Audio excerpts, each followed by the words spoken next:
kept away from society unless you're a danger to that society.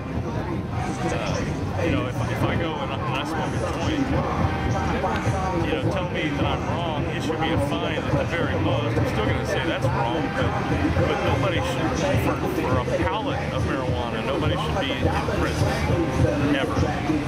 For cocaine, for heroin, it doesn't make sense. They don't rehabilitate them. It's just to store them away and use them for slave labor.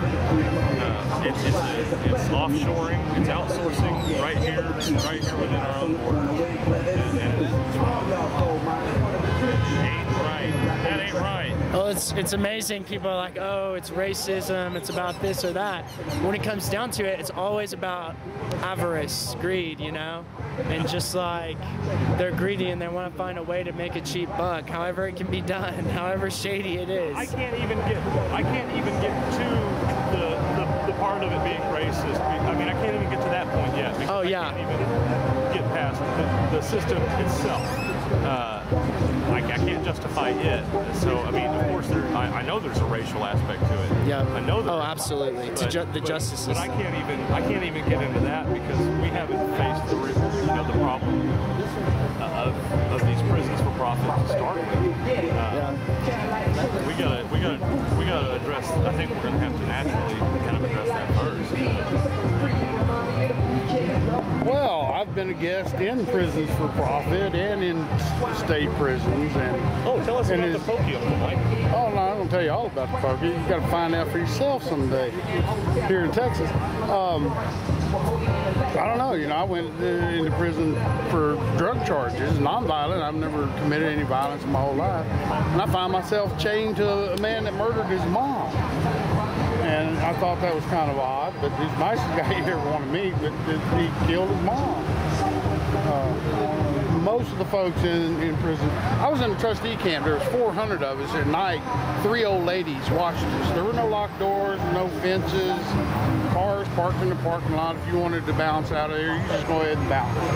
And I was thinking, you know, how much of a threat to society are these 400 guys if 3 old ladies can keep them in check all night long? And, you know, kind of dawned on me that these guys are dangerous, you know.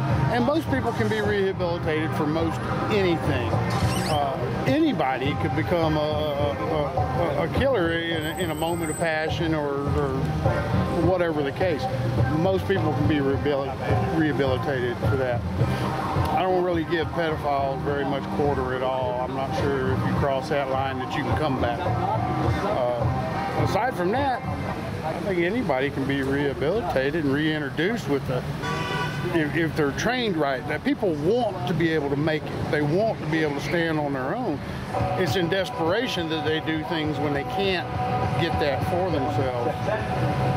If they're afforded the opportunity to make it on their own, then they're not going to commit crimes, break into your house, or have all that anger towards life and the world in general. There's things that can be done, but it's not in the prison system. I mean, most folks come out dependent on that prison system because they're institutionalized, or worse off than they went in through the connections they've made or the hardness of some of the hate that goes on in the prison system. So I got no love for it. Well, I think it's interesting because prisons are a fairly recent invention. Like 1840s was the first time they did like large-scale prisons. This idea of warehousing, before it was like half-play houses essentially, and it's been a complete failure. Yet they continue in this nonsensical way of what they think is rational thinking. It's really insanity.